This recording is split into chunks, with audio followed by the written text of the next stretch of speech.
మరి పరిస్థితులు తారుమారైపోయి మరి ఆయన సన్నిధిని అనుభవించిన వాళ్ళు చాలా మంది ఉన్నారు పిల్లలు. ఆయన సన్నిధిని అనుభవించలేని వారు. దేవుడు మనకిచ్చి భాగ్యం ఇచ్చినందుకు దేవుడికి ఎన్ని చేసినా ఎంత చేసినా ఆయన రుణం మాత్రం మనం తీర్చలేము పిల్లలు. బ్రతుకాలం అంతా కూడా ఎప్పుడూ చెప్పే మాట ఉంది, బ్రతుకాలం అంతా కూడా ఆయన సన్నిధానవర్తులుగా ఉండాలి, ఆయనకు కృతదాస్తులు చెల్లించు వారంగానే మనం ఉండాలి. దీన్ని బట్టే ఆయనకు ఘనత చేకూర్చబడుతుంది, మనకు ఆశీర్వాదాలు మేలు పొందుకుంటాం కదా పిల్లలు. ఈ క్రిస్మస్ దినాన మరి ప్రత్యేకంగా తెలుగు క్రైస్తవ సంఘం ఫుజీల తరపున మీ అందరికీ క్రిస్మస్ శుభాలు, నా తరపున నా కుటుంబం తరపున హృదయపూర్వక వందనాలు తెలుస్తున్నాను. స్త్రీల Christmas, youth Christmas, semi Christmas, మరి క్రిస్మస్ క్యారల్స్, మధ్యలో కూడికలు, ప్రతి దాంట్లో కూడా మరి ఆర్భాటంగానే ఉన్నాం. కొద్దిగా నిరసించినప్పుడు కూడా అందుకని ముందు ఒక మాట పెట్టుకుంటాం, గ్రాండ్ క్రిస్మస్ అని. ఇంకా ఎక్కువైన ఉత్సాహాన్ని ఇస్తుంది అన్న ఉద్దేశంతో అందరికి ఇస్తుంది కదండి క్రిస్మస్. అయితే అది ఏ క్రిస్మస్ అయినా కానీ ఇందాక సోదరులు అన్నారు చక్కని మాటలు, అది పండి క్రిస్మసా, ఒంటి క్రిస్మసా, ఇంటి క్రిస్మసా, డజంట్ మ్యాటర్ పిల్లరా. మన క్రిస్మస్ కావాలి, ప్రభువును ఆరాధించాలి, దట్స్ ఇట్. అంతే, అంతకు మించింది మన జీవితాలకు ఏది అవసరం లేదు. ప్రభువును మాత్రమే ఆరాధించాలి. ఎవరికి ఆరాధన చెందాల్సింది? ఆయనకే చెందాలి. అది ఎలాంటి స్థితిగతులు, అదొక్కటి మాత్రమే నేర్చుకోవాలి ఆధ్యాత్మిక జీవితంలో. ప్రతికూల పరిస్థితుల, అనుకూల పరిస్థితుల, ఎలాంటి స్థితిగతులైనా కానీ ప్రభువును మాత్రమే మనం ఆరాధించాలి. క్రిస్మస్ వచ్చింది, చాలామంది క్రిస్మస్ వద్దనే వాళ్ళు ఉన్నారు, క్రిస్మస్ చేసుకునే వారు ఉన్నారు. సో అది మన ప్రతికూల పరిస్థితులన్నా ఎలాంటి పరిస్థితులన్నా అదే అంటున్నాం మాట మాటి. ఎందరెన్ని రకాలుగా మాట్లాడినా క్రిస్మస్ మనం ప్రభువును మాత్రమే ఆరాధిస్తాం. సందర్భం ఎలాంటిదైనా వాక్యాన్ని మాత్రమే ప్రకటించాలి, ప్రభువును మాత్రమే మనం స్తుతించాలి. ఇది నన్ను కూడా కొన్ని విలువైన మాటలు మనం ధ్యానం చేద్దాం పిల్లలు. మనకందరికీ ప్రాముఖ్యంగా మనందరికీ తెలిసిన మాట ఏంటంటే, ఒక మాట, క్రిస్మస్ అంటేనే ప్రపంచం అంతా కూడా సంతోషంగా ఆర్భటించుకునే దినం పిల్లలు. కొంతమంది వర్గంగా క్రైస్తవులకు మాత్రమే కాదు, అన్యులను అడిగినా, హైందవ సోదరులను అడిగినా, ఇస్లాం సోదరులను అడిగినా కానీ క్రిస్మస్ అంటే ఏంటనంటే ఏం చెప్తారు పిల్లలు? ఏమంటారండి? మన ప్రభు యేసుక్రీస్తు వారు జీసస్ క్రైస్ట్ జన్మించిన దినం అని చెప్తుంటారు. అంటే నాకు ఆలోచిస్తూ ఉంటే, ఇంకా కొద్దిగా ఆలోచిస్తూ ఉంటే, ఎందుకు ఆయనే ప్రత్యేకంగా ప్రపంచం అంతటికి కూడా తెలిసిపోయింది. మనం ఒక ప్రభు యేసుక్రీస్తు గురించి ఒక రెండు మాటలు చెప్పమంటే ఏమని చెప్తాం పిల్లలు? ఇప్పుడు మనకంటే హైందవులను అడిగినా చెప్తారు, ఇస్లాం సోదరులను చెప్తారు. క్రీస్తు గురించి రెండు మాటలు చెప్పాయి అంటే అంతెందుకు ఇంకొక మాట గాంధీ తాతను అడిగినా చెప్తాడు. ఏమని చెప్తాడు ఆయన? ప్రేమ అని చెప్తాడు. క్రైస్ట్ అంటేనే ప్రేమ, అంతే కదండి. కరుణామయుడు, దయామయుడు, చాలిమయుడు, ఈ మాటలు ఆ క్రీస్తు అంటేనే ముఖ్యంగా గుర్తుకొచ్చింది. ఏంటంటే చరిత్రకారులు ఎవరు మాట్లాడినా, అంటే స్కాలర్స్ గురించి మాట్లాడుకున్నా, ఇంకా ఎవరి గురించి మాట్లాడుకున్నా, వారందరూ ప్రభు గురించి చెప్పే మాట ఏంటంటే, ఒక మాట ఏంటంటే, నేను ఎవరిలో చూడండి, ఏ దేవతల్లో కూడా చూడండి, ఏ దేవుల్లో కూడా చూడండి, ప్రభు దగ్గర ఒక క్షమాపణ ఉంది, ఆయన జాలిమంతుడు, ప్రేమమయుడు, కరుణమయుడు అనే మాటలు మనకి ఎక్కువ కనబడుతుంది. అవునంటారు కదండి. మనం ప్రేమిస్తాం, అందరూ ప్రేమిస్తారు, కానీ ఆయన ప్రేమ అందరిని మించింది. అందుకనే క్రీస్తు జన్మం కంటే ప్రేమ పుట్టిన రోజు అని చెప్పవచ్చు. ఇంకా ప్రపంచానికి ప్రేమను తెలిపిన రోజు. అవును కదండి పిల్లలు. ఎందుకో అందరికంటే క్రీస్తుదే ఎక్కువ ప్రేమ. క్రీస్తుదే ఎందుకు అత్యధికమైంది ప్రేమలో? ఇప్పుడు మన తల్లిదండ్రులు ఉన్నారు, మీరు కూడా తల్లిదండ్రులుగా ఉన్నారు, మీకు పిల్లలు ఉన్నారు. ప్రభు ప్రేమని ఎందుకు గొప్పది? ఎందుకంటే తల్లి ఒక పరిధులు ఉంటాయి, తల్లికి కూడా ఒక పరిధులు ఉంటాయి. తల్లి అంట తను తినకపోయినా కూడా తన భాగాన్ని కూడా పిల్లలకు పెట్టాలనుకుంటున్నట్ట. తనకు కూడా ఒక ప్రేమను ఇచ్చేసింది. అమ్మ ప్రేమ చాలా గొప్పది. కొడుకు కూతురు పస్తులుంటే తట్టుకోలేదంట, తనది కాస్త కుమారులకు పెట్టే తత్వం ఉంటుందంట. గతించిన రాత్రి నేను అనుకున్నాను, ఏమో ఎంతమంది తాకాయమో, ఎంతమంది దాన్ని అంగీకరించడం తెలియదు, కానీ చాలా మటుకు విలువైన మాటలే నేను మాట్లాడుతుంటే నాకే తగిలినట్టుగా అనిపించే, నన్నే మార్చినట్టుగా అనిపించాయి కొన్ని మాటలు నన్నే మార్చినట్టుగా అనిపించి, నాకే నిజంగా హృదయంలో ఏదో ఒక ఇన్స్పైర్ తీసుకొచ్చింది. దానికంటూ ఒక నిజంగా ఒక గొప్పగా బ్రతకాలి ఒక రోజున, ఇదంటూ ఒక రిజిస్టర్ అయిపోయే మాటలు, కొన్ని విలువైన మాటలు దొరికాయి అనిపిస్తుంది. మరియమ్మ గారి గురించి మాట్లాడుతూ పొత్తి గుడ్డలతో చుట్టి అంటే పశువుల తొట్టిలో పరుండ పెట్టేసిందంట. ఏ తల్లి అయినా ఆ తొట్టిలో పడుకోబెడుతుందంటే ఏ తల్లి ఒప్పుకోదు, ఏ తల్లి కూడా ఒప్పుకోదు. ఆ తల్లి ఎందుకు ఒప్పుకుంది? మరి అది తను భాగ్యవంతురాలు, ధన్యురాలు, అదృష్టవంతురాలు, ఐశ్వర్యవంతురాలు చెప్పాలంటే. ఎందుకంటే పుణ్యాత్ముడు పరలోకం నుంచి సాక్షాత్తు సర్వలోకని అంటే సర్వశక్తుని యొక్క కుమారుడు ఆమె గర్భంలో వచ్చాడు కాబట్టి ఆమె అదృష్టవంతురాలు, దాంట్లో ఇంకే డౌట్ లేదు. అన్డౌటెడ్గా ఆమెనే అదృష్టవంతురాలు. అలాంటి ఆవిడ పొత్తిగుడ్డలతో చుట్టిన బిడ్డను ఆ తొట్టిలో పెట్టిందంట, పశువుల తొట్టిలో.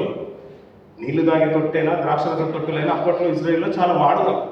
ఎక్కడ స్థలం లేని స్థితిలో తనకంటూ నోచుకున్న స్థలం లేదు. ఇంకా ఒక మాట మీకు గుర్తుంచుకోవడానికి ఒక మాట మాట్లాడుతుంటారు. మనం అప్పుడప్పుడు ప్రభువును వెంబడించడానికి కొంతమంది మనుషులు వస్తారు. అంటే చాలా బెడ్డలిన ఆయన వెంట తిరుగుతుంది, శిష్యులు బాగా తిరుగుతున్నారు. అతనితో పాటు వెళ్తే మనకు ఏమైనా బెనిఫిట్స్ అవుతాయేమో అనే ఉద్దేశంతో ఒక ఆయన వస్తానన్నాడు. ప్రభు నువ్వు ఎక్కడ ఉంటావు, నేను నీతో పాటు వస్తానన్నాడు. అప్పుడు ఒక ప్రభు ఒక మంచి మాట మాట్లాడతాడు. ఏమంటే మనుష్య కుమారుడు తలవాల్చుకోవడం స్థలం లేదంట. నాకు అనిపించిన మాట ఆ మాట దీన్నే కోడ్ చేస్తూ మాట్లాడాడేమో అనిపించింది. ఎందుకంటే ఆ రోజు సత్రంలో ఎవరు స్థలం ఇవ్వలేదు. మరియమ్మ కంటూ ఒక ఇల్లు లేదు, యోసేపు గారి కంటూ ఒక ఇల్లు లేదు. అలాంటి స్థితిగతుల్లో ఆయన ఎక్కడ పడుకోబెట్టాలో తెలియక ఎక్కడో ప్రసవించేసింది తల్లి. ప్రసవించిన తల్లి పొత్తిగుడ్డలతో చుట్టి ఆ తొట్టులో పరణ పెట్టిందంట. ఏ తల్లి కూడా నోచుకోలేదు. ఎందుకంటే తన స్థితి చాలా కడుబీదది, ఇంకోటి తను నీరసించిపోయింది, చాలా క్రిటికల్ పొజిషన్లో ఉంది చెప్పాలంటే. ఇంకా మనం తల్లులకు బాగా తెలుసు, మన ఇంట్లో మన సహోదరి మంది కానీ ప్రసవించిన తల్లిని కానీ చూస్తే మనకు అర్థమైపోతుంది. కొన్ని నెలల వరకు మనం ఏ పని పెట్టకుండా అల్లారి ముద్దులో ఇంకా అప్పుడే పుట్టిన ఇద్దరు బిడ్డల్లాగా మనం చూసుకుంటాం. బాగా తెలుసు కదా పిల్లలు. అలాంటివి ప్రసవించిన తల్లిని నడిపిస్తుంటే బిడ్డను ఎక్కడ పెట్టడానికి కూడా అవకాశం లేని స్థితిగతుల్లో ఆ బిడ్డను తొట్టిలో పెట్టిందంటే ఆ పరిస్థితి ఎలా వచ్చిందంటే నేను గతించిన రాత్రులు అన్నాను. అంటే అది దిక్కు తోచని స్థితి, ఇంకా సమయంలో ఏది చేయలేని పరిస్థితి, తప్పక చేయాల్సిన స్థితి కాబట్టి పెట్టేసింది అన్న. బహుశా అప్పుడు ఆ మాటను కోడ్ చేస్తూనే అన్నాడేమో, మనుష్య కుమారుడు తలవాల్చుకోవడానికి నిజంగా స్థలము లేదు అని. అవును కదా పిల్లలు. ఆయన సంచరిస్తున్నప్పుడు చాలా మంది ప్రభు గొప్పడని అందరు గృహాలకు ఆహ్వానించిన వారు కూడా ఉన్నారు కదా. ఇలాంటి మాటలు మనం మాట్లాడుకుంటే నాకు ఆశ్చర్యం అనిపించింది. నిజంగా చెప్పాలనుకుంటే ఇంత గొప్ప కరుణమయుడు, ప్రేమమయుడు, ఆయన ప్రేమ ఎందుకు గొప్పదంటే తల్లి ప్రేమగా కొంత పరిధులు ఉన్నాయన్నాను నేను. మరి మరియమ్మ ప్రేమలో ఇంకా పరిధులు లేనేలేవు. ఇంకా తను ఎన్ని నిందలైన మోడని కూడా సిద్ధమైపోయింది. కానీ తండ్రి ప్రేమ కూడా కొంత పరిధి ఉంది. తల్లి చేయలేని తండ్రి చేస్తాడంట. పిల్లల్ని బాగా చూసుకోవాలని ఇంకా వారు వస్తూ తనకంటూ కొన్ని వస్తువులు కూడా తీసుకొని వస్తూ ఉంటాడంట. ఇంటికి సరిపడే సరుకులు కూడా తీసుకొని వస్తుంటాడు, డబ్బులు కూడా పంపిస్తూ ఉంటాడు. అంటే తండ్రి ప్రేమ కూడా ఒక పరిధి ఉంది. వీటందరి బంధువుల ప్రేమలు, స్నేహితుల ప్రేమలు, మన తోటి వారి స్నేహితులు, కంపెనీ వారి ప్రేమలు, ఇవన్నీ కూడా కంపేర్ చేసుకుంటే వీటన్నిటిని మించింది కాబట్టే ప్రభు ప్రేమ. అందుకని ప్రపంచంలో ప్రభు అంటే యేసుక్రీస్తు మాట అంటేనే మనకు గుర్తుకొచ్చేది ప్రేమ. అవును కదా పిల్లలు. ప్రేమ ఈ లోకానికి 2000 సంవత్సరాల క్రితము పుట్టిన దినాన్ని ఈరోజు మనం జ్ఞాపకం చేసుకున్నాం. ఆయన లోకానికి ప్రవేశించడం అనుకోండి, ఏ రీతి అయినా కానీ లోకానికి బాలుడుగా ఆయన వచ్చిన దినాన్ని మనం జ్ఞాపకం చేసుకుంటున్నాం. ఎక్కడ జన్మించడని కాదు, ఏ రీతి వచ్చాడని కాదు, ఆయన లోకానికి వచ్చాడు. ఆయన ప్రపంచానికి చూపించింది ఏంటంటే ప్రేమ అనేది చూపించేశాడు. ఒక మాట అర్థం అవడానికి ఒక మంచి మాట చూసుకుని ముందుకెళ్దాం పిల్లలు. యోహాను రాసిన మొదటి పత్రిక 4వ అధ్యాయం 10వ వచనం చూద్దాం పిల్లలు.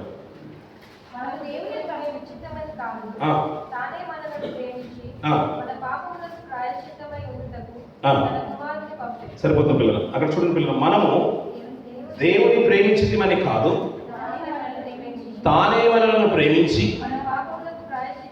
అక్కడ మాట చూడండి పిల్లలు. ప్రతిసారి ఇది చదువుతూ ఉంటాం, చదువుతున్న మాటే కానీ ఇక్కడ మంచి మాట ప్రేమ ఒక మీనింగ్ చెప్తూ అక్కడ మాట్లాడుతున్న మాట ఏంటంటే, మనము దేవుని ప్రేమించింది కాదు, తానే మనలను ప్రేమించి మన పాపలకు ప్రాయశ్చిత్తమై ఉండటం తన కుమారుడిని పంపిణీ అంటాడు. దీనిలో ప్రేమ ఉందంట పిల్లలు. ఎవరండి చాలా సిక్ అయిపోయారు, మరి చిన్న క్లినిక్ వెళ్తే సరిపోదు, ఒక పెద్ద హాస్పిటల్కి వెళ్ళామనుకోండి, అక్కడ ట్రీట్మెంట్ జరుగుతుంది. ఒక సర్జరీయో లేకపోతే మేజర్ సర్జరీయో పడింది, దానికి 1 లక్ష రూపాయలు, 2 లక్షలు, 5 లక్షలు అవసరం ఉంది. మొట్టమొదటి మనం ఎవరిని సంప్రదిస్తాం పిల్లలు? మన ఇంట్లో వాళ్ళని చూస్తూ ఉంటాం, లేదంటే మన బంధువులందరినీ అడుగుతూ ఉంటాం, మన స్నేహితులు అడుగుతాం, మన బంధువులందరూ కూడా అడుగుతాం. ఇంత డబ్బు కావాలి, అది క్లిష్టమైన పరిస్థితి అన్నప్పుడు అందరూ సహకరిస్తారా? కొందరే సహకరిస్తారు. అందరూ ఇవ్వడానికి మనం మధ్యతరగతి కుటుంబాలు కాబట్టి అందరి దగ్గర అన్నీ ఉండేవి కాబట్టి కొందరే సహకరిస్తారు. అలా సహకరించిన వాడిని మనం చాలా మట్టుకు గుర్తుంచుకుంటాం పిల్లలు. ఎందుకంటే ఎవరు పడతాడు వాడిని అడగలేము, ఎందుకంటే వారితో ముఖపరిచయం మనకు లేదు. అలాగే ఎవరైతే సమీప బంధువులు ఉంటారో, స్నేహితులు ఉంటారో, వారిని అడిగితే వారు సహకరించారనుకోండి, హాస్పిటల్ వచ్చిన తర్వాత కూడా వారికి జ్ఞాపకం చేసుకున్నాం. కొంతకాలానికి మళ్ళీ జబ్బు పడిపోయారు. ఇప్పుడు ఏమంటుందంటే లోపల్లో ఒక కిడ్నీ ఫెయిల్ అయిపోయింది, ట్రీట్మెంట్ బట్టి కిడ్నీ ఫెయిల్ అయిపోయింది. ఇప్పుడు కిడ్నీ అవసరం పడింది ఆ వ్యక్తికి. అర్థమవుతుంది అన్నమాట. ఆ వ్యక్తికి కిడ్నీ అవసరం వచ్చింది పిల్లలు. ఇప్పుడు ఎవరిని అడుగుతాం? మన బంధువులందరినీ అడుగుతాం కదా పిల్లలు. మన రక్త సంబంధాలను అడుగుతాం, ముందుగా మన భర్తను అడుగుతాం, భార్యను అడుగుతారు, పిల్లల్ని అడుగుతారు, మన తల్లిదండ్రులను అడుగుతారు, లేకుంటే అన్నదమ్ములను అడుగుతారు, ఇంకా అది కాదంటే రక్త సంబంధంలో ఒక స్టెప్ ముందుకు వెళ్ళి అందరిని అడుగుతూ ఉంటారు. ఇప్పుడు ఎవరిని పడతారు ఈ రోడ్డు మీదకి వెళ్ళేసి నాకు కిడ్నీ కావాలంటే ఎవరిని ఇస్తారా పిల్లలు? ఎవరిని ఇస్తారా? ఎవరివ్వరు పిల్లలు, ఎవరివ్వరు. అలా మనం అడుగుతున్నప్పుడు మన బంధువులు ఎవరైనా కానీ నిజంగా బాధ్యత ఉంది, నిజంగా ప్రేమ ఉంది, నేను కిడ్నీ ఇస్తానని ముందుకు వచ్చారనుకోండి, వారికి మన మీద ప్రేమ ఉన్నట్టు. ఈ రోజుల్లో తారుమారైపోతాయి భార్య భర్తల బంధాలు కూడా. చాలా మనం చూస్తున్నాం, తన భార్యకి కిడ్నీ అవసరమైంది, భర్త ఇవ్వమంటే ఇవ్వను అన్నాడు, అంతే, నువ్వు నన్ను కిడ్నీ అడుగుతావు అన్నట్టు విడాకులు అయిపోయాయి. అలా భార్యలు ఉన్నారు, భర్తలు ఉన్నారు, తల్లిదండ్రులు ఉన్నారు, పిల్లలు ఉన్నారు. చాలా తెగించి మరి ఇచ్చేవారు చాలా అరుదు. అలాగే పిల్లలు ఇక్కడ ఏమంటున్నారంటే ఆయన మాట్లాడుతున్న మాట, మనము దేవుని ప్రేమించమని కాదు, తానే మనల్ని ప్రేమించంట. ప్రాయచిత్తమైన మాట గుర్తుంచుకోవాల్సిన మాట ఏంటంటే, అది అక్కడ కంపల్సరీగా మనకు కిడ్నీ అవసరం ఉన్న భాగంలో నేను ఇస్తానని వచ్చిన వ్యక్తి ఆయన ఎవరైనా ఉన్నారంటే సాక్షాత్ ప్రభు. నేను ఇస్తాననే మాట, ఆ ప్రాయచిత్తం అవడానికి ఎవరైనా కావాలంటే దేవుడు నేను ఉన్నానని వచ్చిన మాట. అదే మాట మనము దేవుడిని ప్రేమించమని కాదంట. మన మీద ప్రేమ మనకు ఎక్కువగా ఎవరి మీద ఉంటుంది పిల్లల? మన కుటుంబీకుల మీద ఉంటుంది, మన కన్న పిల్లల మీద ఉంటుంది, మన స్నేహితుల మీద ఉంటుంది, మనకు బాగా దగ్గర బంధువుల మీద ఉంటుంది.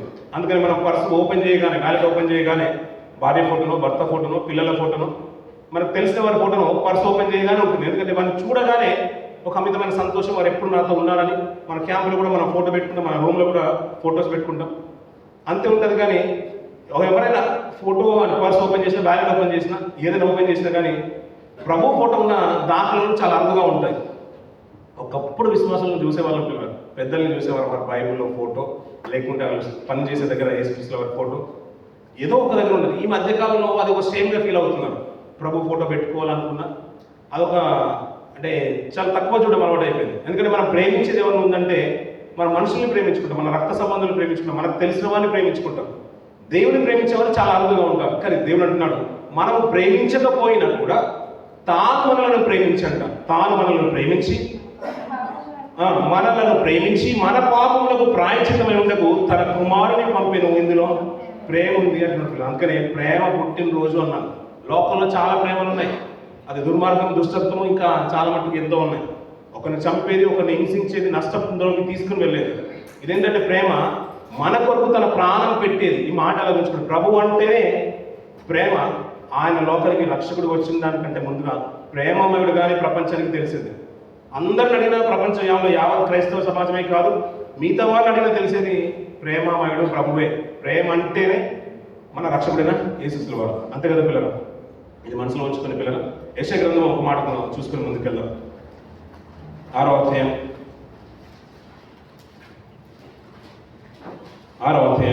3వ వచనం మార్చండి పిల్లలు.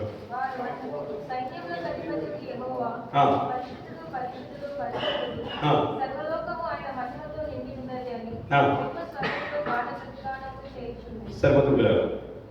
ఈ మాట మనం తరచు చదువుకున్న గతించిన రోజుల క్రితం కూడా మనం చదువుకున్నాం పిల్లలు. వారు అంటే ఎవరు అంటున్నారు? వారు అనే మాట దగ్గర ఎవరు వారు ఏమంటే మీరు అందరూ పైకి చూడండి పిల్లలు, ఫోన్లు చూడదు. వేమబాబు ఉన్నవాడికి అందరికి భయం ఉండేది, ఫోన్ కూడా పక్కన పెట్టేవారు, పాడపాడే కూడా పక్కన పెట్టేవారు. చాలా సంతోషం. ఆయన లేని లోటు చాలా మందికి తెలుస్తుందని గతించిన కొన్ని రోజులుగా విన్నారు. ఎందుకంటే ఆయన ఉన్నప్పుడు వచ్చారు కాబట్టి ఆయన లేని లోటు ఏందనేది తెలిసి వచ్చింది. చాలా సంతోషం. కానీ ఫోన్ మాత్రం ఆయన ఉంటే మాత్రం చాలా ఏదైనా సడన్గా అనేస్తాడు, వెనుక ఉంది చూడడం అనేస్తాడన్న భయం మాత్రం అందులో ఉండేది. కానీ ఇప్పుడు ఏ భయం లేదు కాబట్టి బిందాస్ ఈ వారం మాత్రం వచ్చేవారు ఆయన ఉంటారు. సో ఎనీవే చాలా సంతోషం. సో ఫోన్ మాత్రం చూడద్దు, ఇంటికి వెళ్ళిన తర్వాత ఫోన్ చూద్దాం పిల్లలు, కొద్దిసేపు పైకి చూద్దాం. వారు ఆయన్ని పరిశుద్ధుడు అని ఆరాధిస్తున్నారంటే, పొగుడుతున్నారంటే. ఎవరు పిల్లలు వారు? దేవుని దూతలు అంట. వీరు ఎక్కడున్నారు? ఈ సందర్భం ఎక్కడ జరుగుతుందంటే పరలోకంలో జరుగుతుంది పిల్లలు. అక్కడ దేవుని చూస్తున్నారంట. వారు దేవదూతలు 6 రెక్కలు ఉన్నాయంట. 2 రెక్కలతో కళ్ళు కప్పుకున్నారు, ముఖాన్ని కప్పుకున్నారు. 2 రెక్కలతో ఎగొచ్చు. 6 రెక్కలతో మనకు ఆ సందర్భంలో కూడా తెలుస్తుంది. కాబట్టి వీరు పొగుడుతూనే ఉన్నారంట. పరిశుద్ధుడు అని, హోలీ అనే మాటలు మనం వింటుందట. లార్డ్ యువర్ హోలీ అనే మాట మనం ఎక్కువగా వింటూ ఉంటాం. ఎక్కడ చూసా వింటున్నాం. వీరే ఎందుకు పరిశుద్ధుడు ఆయన్ని అని పొగుడుతున్నారు ఆయన్ని. వీరు అక్కడే ఉన్నారు, తండ్రిని మాటికి పరిశుద్ధుడు అని పొగుడుతున్నారంట. ఎందుకు పొగుడుతున్నారు వారు? కాబట్టి ఇతను మంచోడు అని మాటికి మనం చెప్తున్నామంటే అర్థం ఏంటి పిల్లలు? ఆ మంచితత్వం ఏదో మనకు తెలిసిందని కదా, మనం చూసామనే కదా పిల్లలు. మన గురించి, మన క్యారెక్టర్ గురించి మనం చెప్పాలంటే, నా గురించి చెప్పాలంటే నా భార్య చెప్పాలి. తన గురించి చెప్పాలంటే నేనే చెప్పాలి, మా ఇద్దరి గురించి చెప్పాలంటే మా పిల్లలే చెప్పాలి. పిల్లలు ఇప్పుడు మీ గురించి చెప్పాలంటే మీ భార్య చెప్పాలి.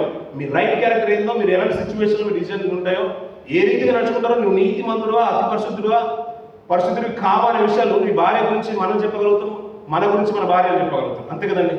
మన పిల్లలు చెప్పగలుగుతారు. వారు సాక్షాత్తు చూస్తున్న వారు దేవుడుతారు. ఎందుకంటే వారికి ఉన్న క్యారెక్టరైజేషన్ ఏంటంటే పరిశుద్ధుడు. అలా స్తుతిగానం చేస్తూనే ఉన్నాడు దేవుడు పరిశుద్ధుడు అని. అలాంటి ఆయన పరిశుద్ధుని యొక్క కుమారుడు పరిశుద్ధుడుగానే ఈ లోకానికి వస్తున్నాడు. అవును కదండి పిల్లలు, పరిశుద్ధుడుగానే ఈ లోకానికి వచ్చేసాడు. ఆయన గురించి సాక్ష్యం చెప్పాలంటే ఏ రీతికి అయితే ఒక కుటుంబంలో భార్య భర్తలు ఉన్నారు, వారిని చూస్తున్న దేవుడే అని చెప్తున్న మాట, దూతలు చెప్తున్న మాట ఏంటంటే వారు పరిశుద్ధులు, దేవుడు పరిశుద్ధుడు, దేవుడు పరిశుద్ధుడు. తండ్రి ఆయన పంపగా ఈ లోకానికి వచ్చిన తర్వాత కూడా ప్రభు అన్న మాట కూడా నా తండ్రి పరిశుద్ధుడు అంటాడు. తన భక్తులు అన్న మాట కూడా ఏంటంటే దేవుడు పరిశుద్ధుడు, మీరు కూడా పరిశుద్ధులై ఉన్నాడు అంటారు. పిల్లలు ఇలా మాట్లాడుకుంటూ ఉంటే అతని గురించి బోల్డ్ అని మాటలు ఉన్నాయి, మనకు బాగా తెలిసే మాటలు. ప్రేమ, పరిశుద్ధుడు, ఇలాంటి క్యారెక్టర్ ఉన్న ఆయన ఈ లోకానికి వచ్చేసారంట. పిల్లలు ఎందుకు వచ్చి ఉంటాడు? పిల్లలు ఆయన ఎందుకు వచ్చి ఉంటాడు? మరి ఆయన రావాల్సిన అవసరం ఏముంది? ఆ మాట చూద్దాం పిల్లలు. యోహాను సువార్త 1వ అధ్యాయం 1 3 వచనాలు చూడండి పిల్లలు.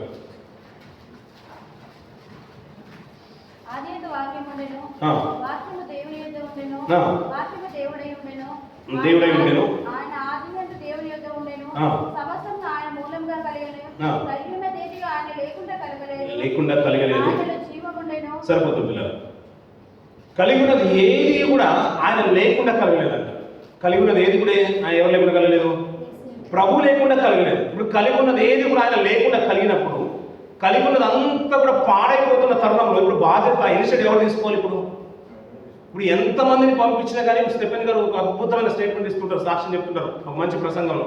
ఆయన రాకడ గురించి ప్రవచించిన ప్రవక్తల్ని మీరు చంపితిరి. అదే మాట్లాడుతారు, ఏ రోజున ఆయన ప్రవక్తల్ని మీరు ఉండనిచ్చితిరా, మీరు చంపితిరి. ఆయన రాకడ గురించి తెలిసిన వారిని, ఆయన ప్రచురించిన వారిని, తెలిసిన వారిని మీరు చంపితిరి అంటాడు.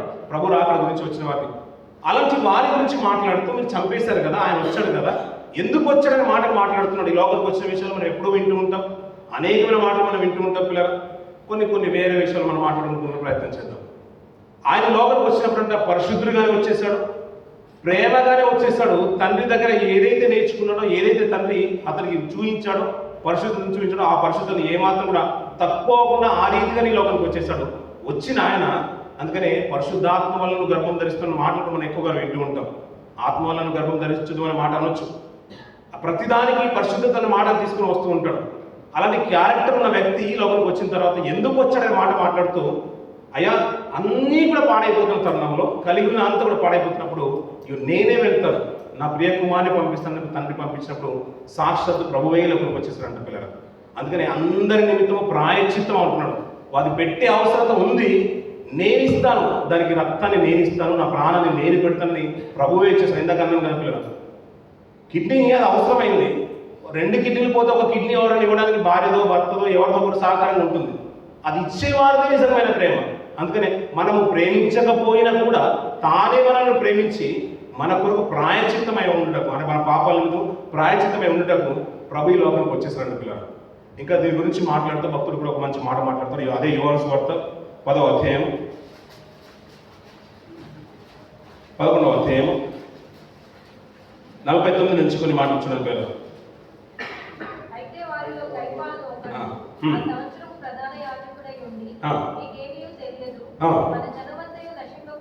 మన జనమంతయు నశింపకున్నట్లు ఒక మనుషుడు ప్రజల కొరకు చనిపోవుట మీకు ఉపయుక్తమని మీరు ఆలోచించుకొనరు అని వారితో చెప్పాను అన్నట్లు. యేసు కింది బాగా చెప్తారు, యేసు ఆ జనము కొరకును ఆ జనము కొరకే మాత్రమే గాక చెదిరిపోయిన దేవుని పిల్లలను ఏకముగా సమకూర్చుటకు చావనై ఉన్నాడని ప్రవచించను అంటు పిల్లలు.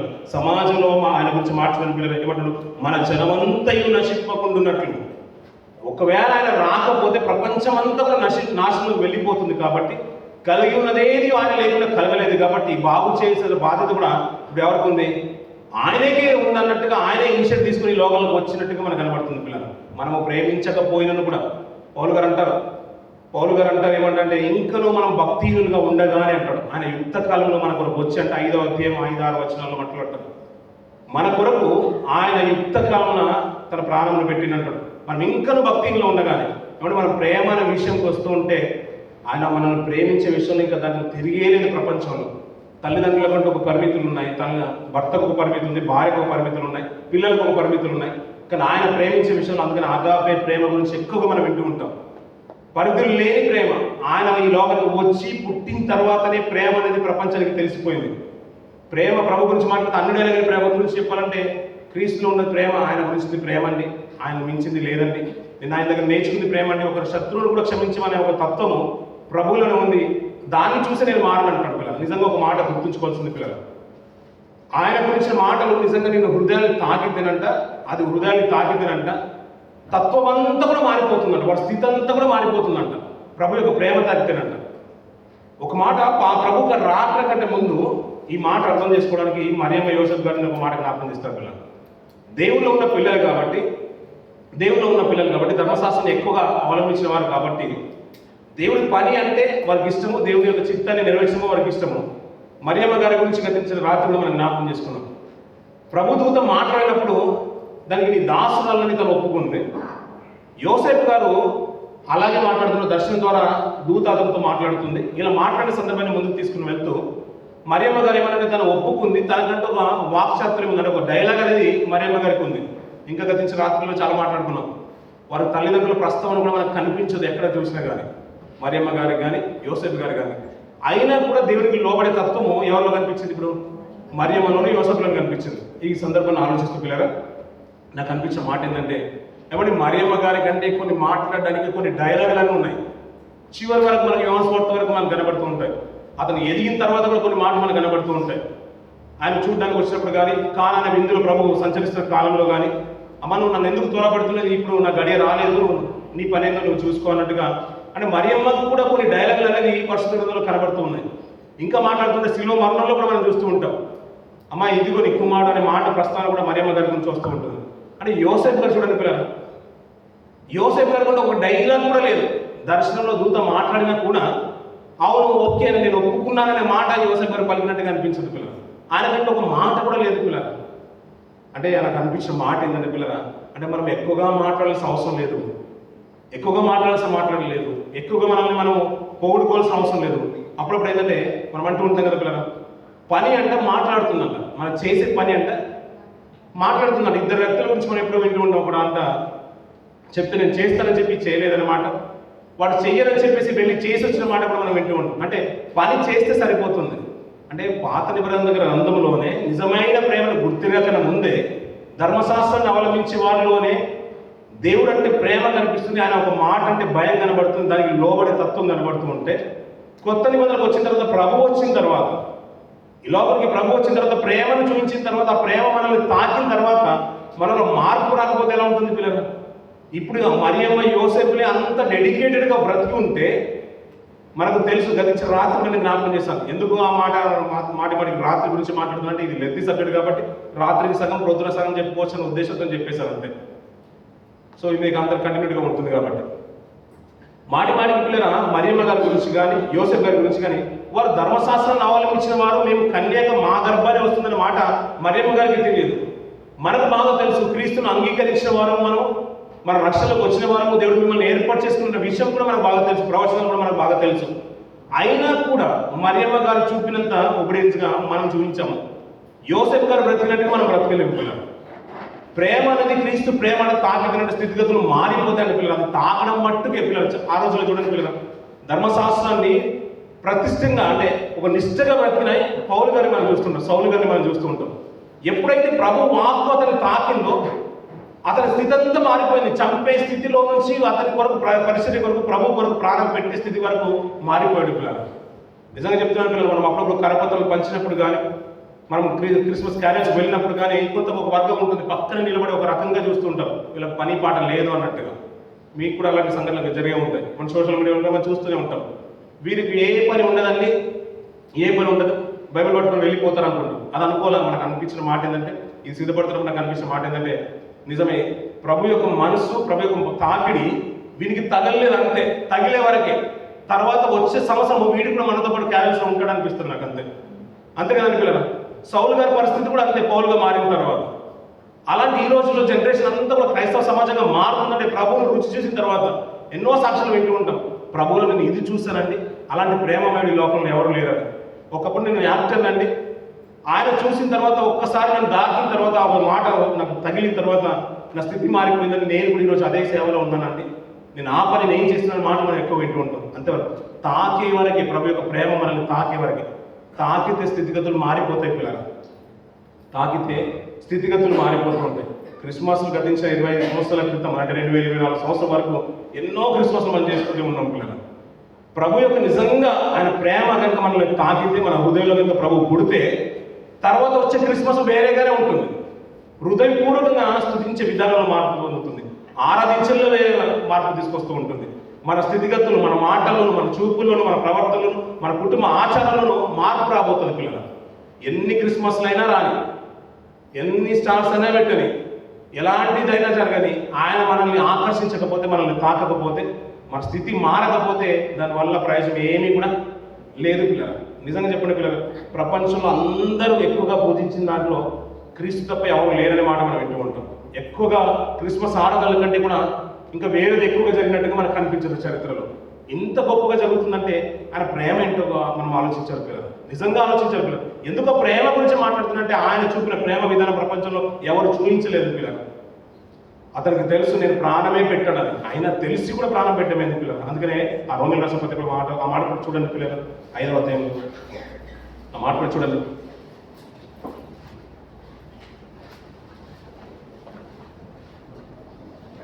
5-6 వర్షాలు పిల్లలు, 6వ వర్షం నుంచి ఏలైనగా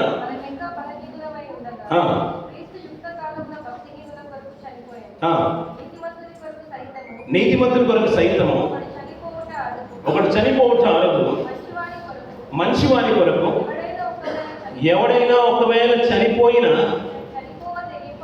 తెగింపవచ్చును. అయితే దేవుడు మన ఎడల తమ ప్రేమను వెల్లడిపరిచి ఉన్నాడు.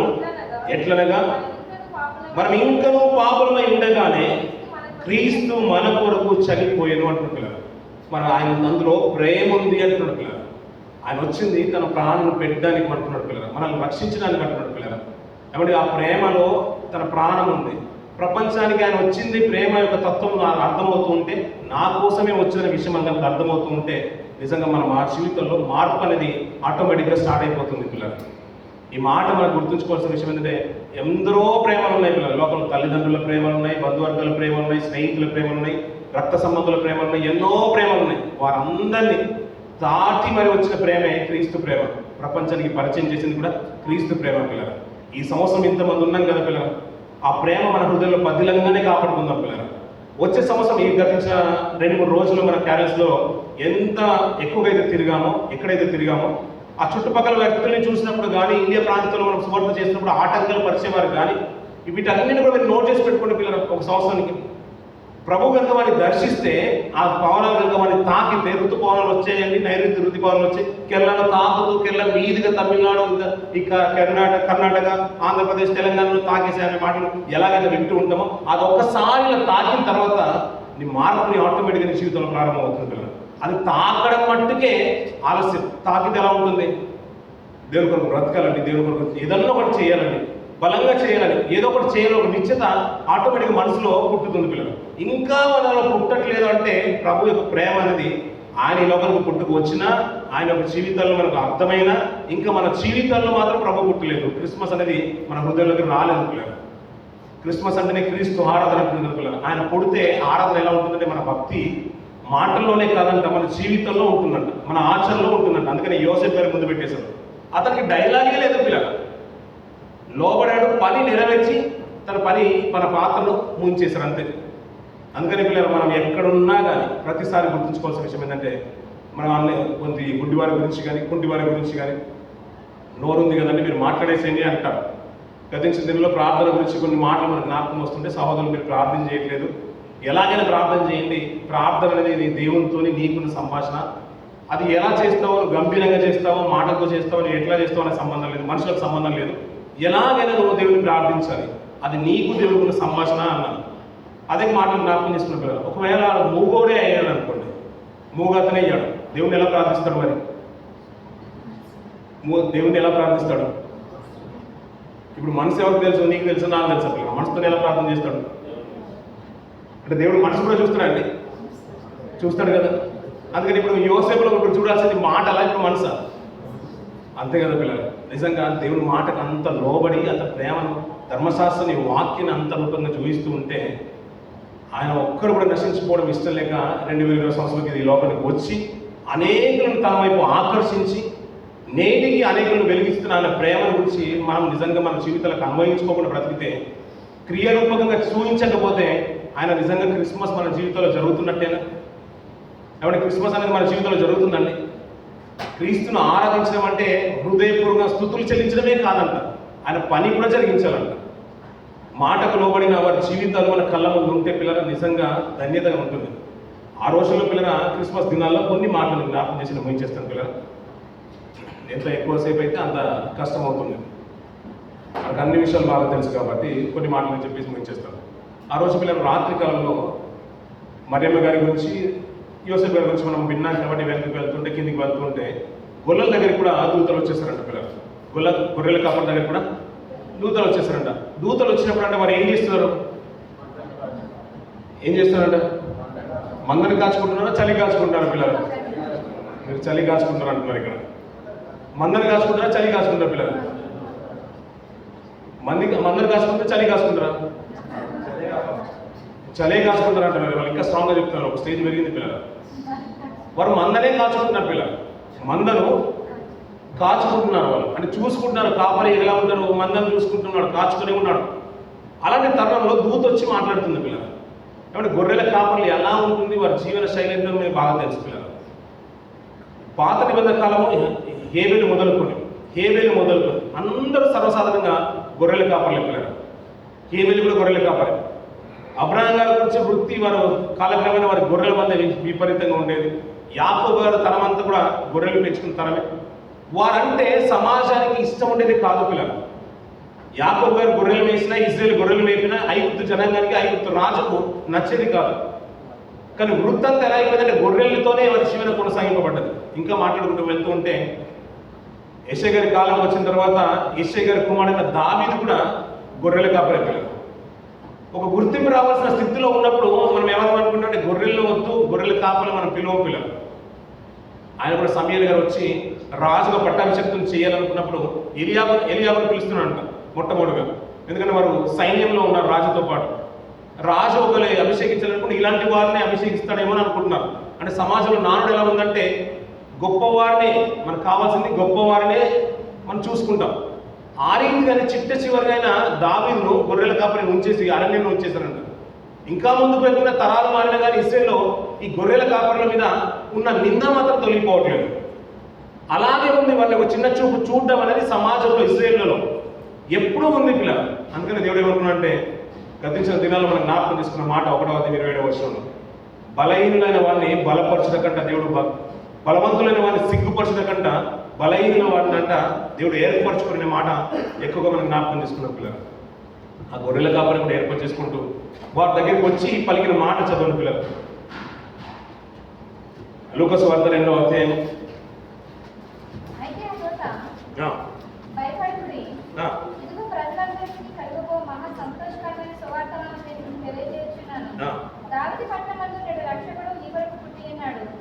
ఈయన ప్రభువైన క్రీస్తు. దానికి ఇదేంటి కారణాలు? ఒక శిశువు పొత్తుగుడ్డలతో చుట్టబడి ఒక చెట్టులో పండుకుని వారితో చెప్పాను.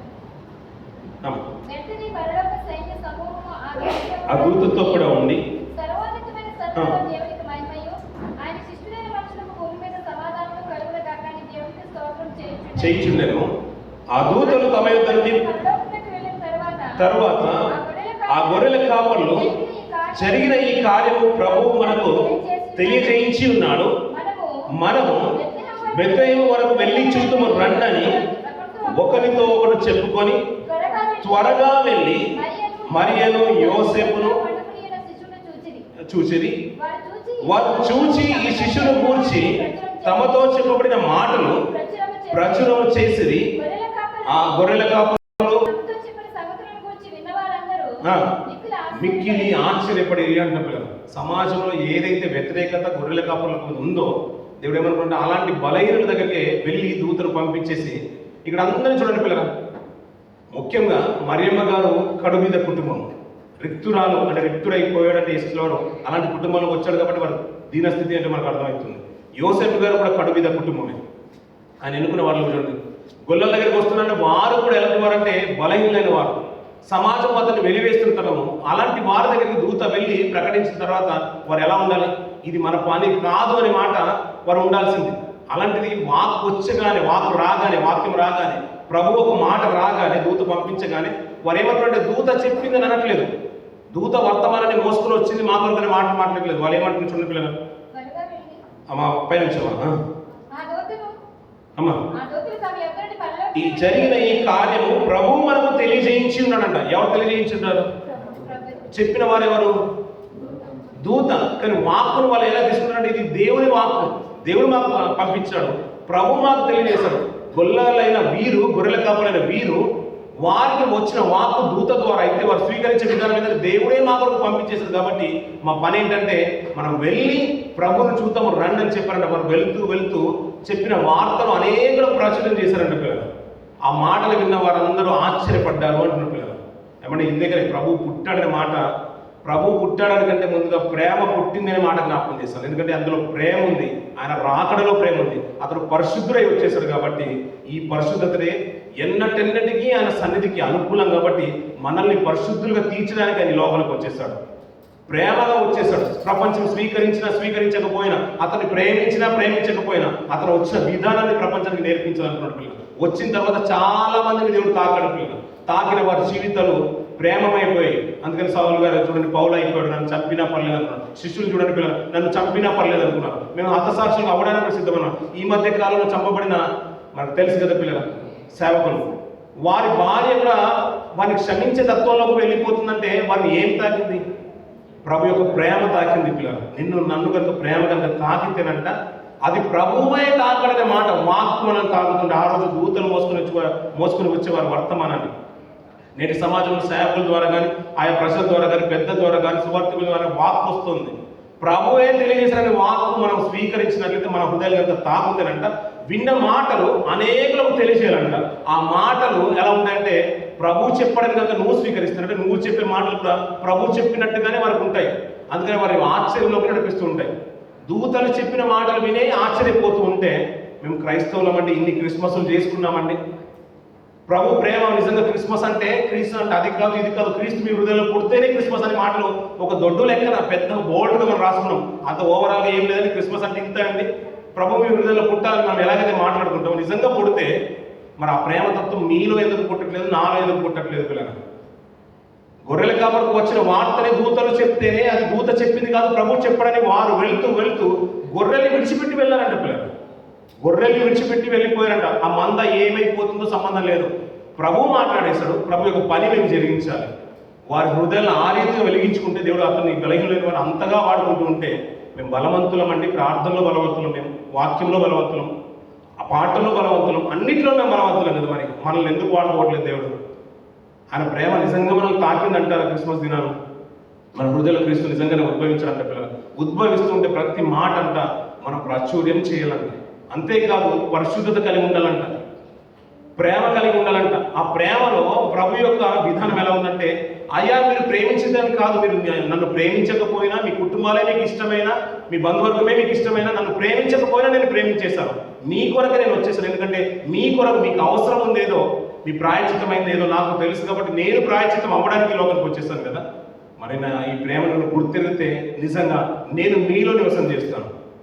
ఆ ప్రేమను గుర్తెరిగిన వారే క్రైస్తవులు. ఈరోజు క్రైస్తవులు క్రీస్తుని ఆరాధించడానికి వచ్చిన వారు పిల్లలు. కొంతమంది బయట ఉన్నారు, ఇంకా ఆ ప్రేమతత్వం అనేది తెలియలేదు పిల్లలు. దాన్ని తీసుకెళ్లాల్సిన బాధ్యత మన మీద ఉంది పిల్లలు. అసహ్యమైన వారు, బలహీనులైన వారు ఒక వర్గంలోనే, ఇజ్రాయేల్లోనే, దేవుని ప్రజల్లోనే తక్కువ స్థానాన్ని చూసిన ఆ గొర్రెల కాపర్లు మోసుకొని వెళ్ళిపోయారంట పిల్లలు. అనేకులు వర్తమానం అందించేశారంట. వారికి ఉన్న గొర్రెలు కూడా విడిచిపెట్టుకున్నారు పిల్లలు.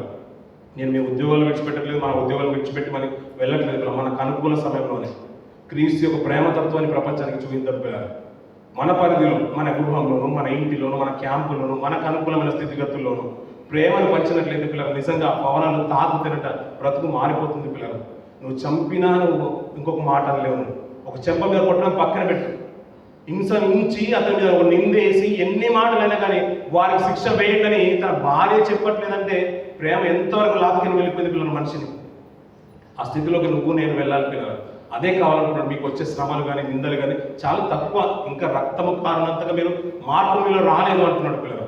ఏమంటే ఇన్ని క్రిస్మస్ జరిగేదిలో వచ్చే క్రిస్మస్ వరకు మన జీవితంలో చాలా మార్పు రావాలి పిల్లలు, చాలా మార్పు రావాలి. ప్రేమ అనేది నిజంగా అంతవరకు 100% రాకపోయినా కొంత మట్టుకు మారినా కానీ మన స్థితిగతులు మారిపోతాయి పిల్లలు, నిజంగా మారిపోతాయి.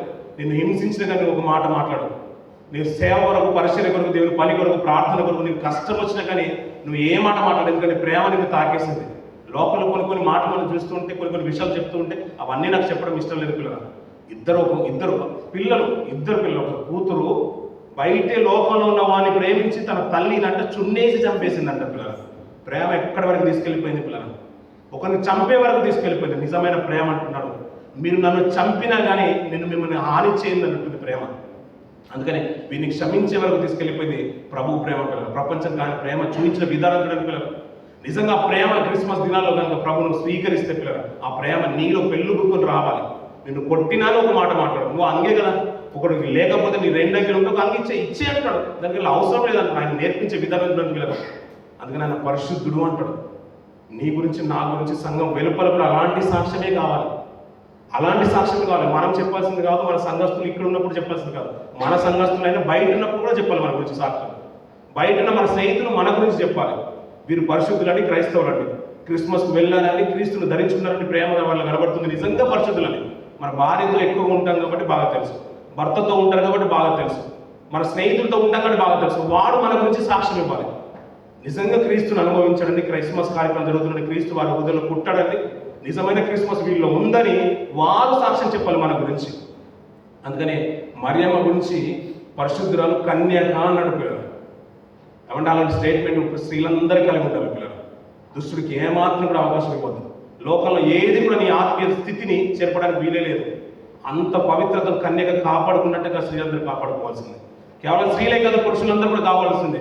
చూసే విషయంలో కానీ, మాట విషయంలో కానీ, ఏ విషయంలో కానీ పవిత్రత కోల్పోకుండా ఆయన ఇచ్చిన రక్షణ ఏంటంటే నీ కొరకు ఆయన దిగొచ్చి చేస్తాడు ఈ లోకానికి, నిన్ను పవిత్రుగా తీర్చిదిద్దాడు, సంఘంలో నిలబెట్టేస్తాడు. అందుకని సంఘము పరలోకానికి సాదృశ్యం అంటాడు. ఇక్కడ ఆయన నిలబడుతూ ఉంటే దూతలు ఇక్కడ పాటలు పాడుతూ ఉంటే అక్కడ ఒక సైన్యం, ఇక్కడ ఒక సైన్యము, మనం అందరం మనం నిలబడి ఉంటుంటే అలాంటి ఒక సాదృశ్యమైనది ప్రత్యక్ష గుడారం లాంటి సాదృశ్యమైన సంఘాన్ని మనకు చూపించుస్తున్నాడు. పరలోకంలో కూడా ఈ రీతిగానే ఉండబోతున్నారు. అండ్ అలాంటి పరిశుద్ధమైన సంఘంలో మనం నిలబడి ఉంటున్నామంటే అది ఎంత గొప్ప భాగ్యం. ఇక్కడ పరిశుద్ధత లేకుండా వాళ్ళకి దృష్టికి అవకాశం ఇచ్చి ఇంకా మనం నటనా జీవితంలో ఉంటుంటే ఎవరిని మోసపించగలుగుతున్న పిల్లలు మనం.